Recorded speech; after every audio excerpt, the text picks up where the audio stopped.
दोस्तों को मेरा हाथ जोड़कर प्रणाम। आइए यह श्री जन्माष्टमी है उत्सव का एक कथा। यह भाद्र पक्ष की कृष्ण पक्ष को अर्धरात्रि को मनाया जाता है। इस व्रत के करने से मनुष्य के सभी पाप कट जाते हैं और मनुष्य को सुख शांति मिलती है।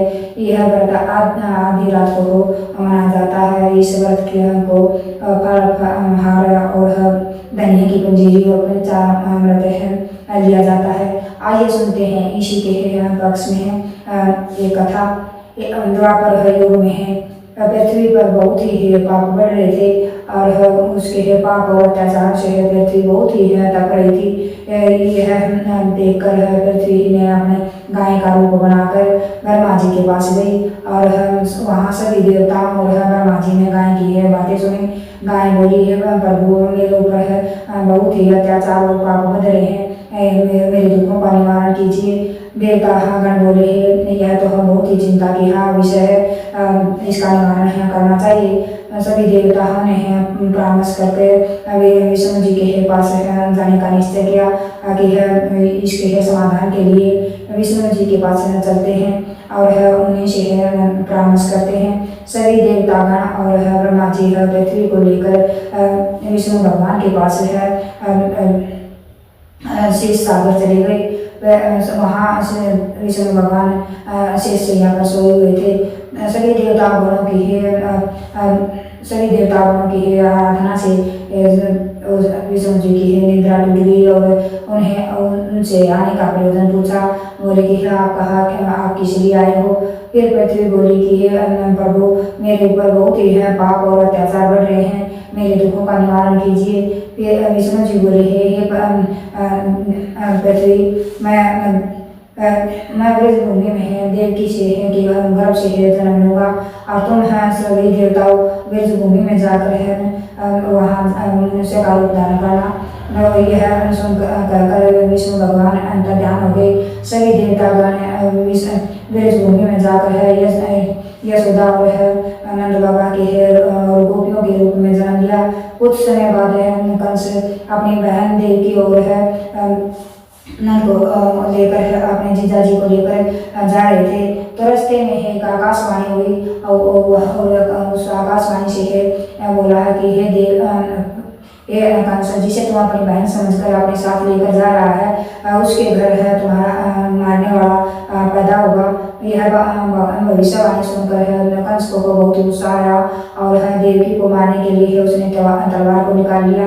फिर नंद बाबा ने हाथ जोड़कर उससे माफी मांगी और बोले कंस इस औरत को मत मारो, इसका क्या कसूर है, या तो बेकसूर है, इसे मत मारो। जो भी है मेरे औलाद होगी वह मैं सब आपको दे दूंगा और फिर आपको कौन मारेगा। यह कहने के बाद में कंस का गुस्सा शांत हो गया और उसे उन्हें ले जाकर कारागार में बंद कर दिया।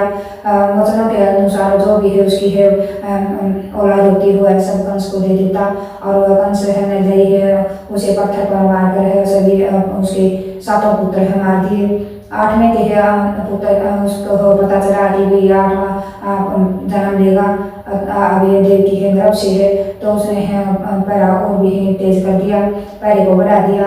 और जब कृष्ण जी ने भाद्र पक्ष की भादों में कृष्ण पक्ष के दिन है उसने 8वीं अष्टमी के दिन आधी रात को उसने जन्म लिया। बच्चे के रूप में उसने अवतार लेकर नंद बाबा से कहा कि जाओ आप गोकुल में जाना, गोकुल में मुझे छोड़ आना और वहाँ से कन्या को ले आना। तो फिर उसके बाद नंद बाबा जब कृष्ण जी को लेकर चले सब उनकी बेटियां खुल गई, सभी ताली खुल गई और सभी पहरेदार सो गए।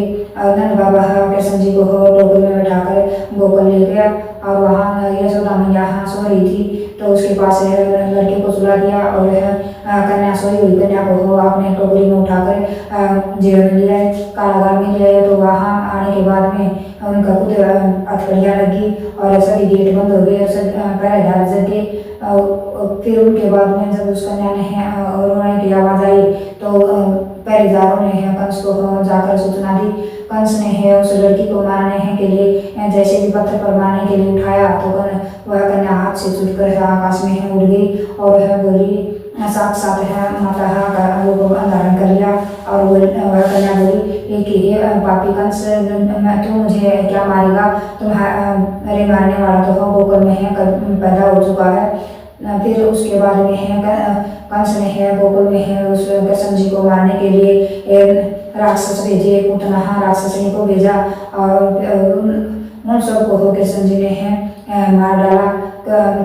राक्षसों को भी मार दिया और पुतनाहा राक्षसनी को, कंस को, सबको मार डाला। उसके बाद फिर उसने कृष्ण जी ने पृथ्वी का दुख मिटाया और सभी भक्तों का कष्ट मिटाया। यह इस व्रत को जो भी है श्रद्धा भाव से है करता है उस के सभी पाप कट जाते हैं और स्वर्ग में है वासा होता है। जय हो श्री कृष्ण भगवान की, जय सच्चे दरबार की।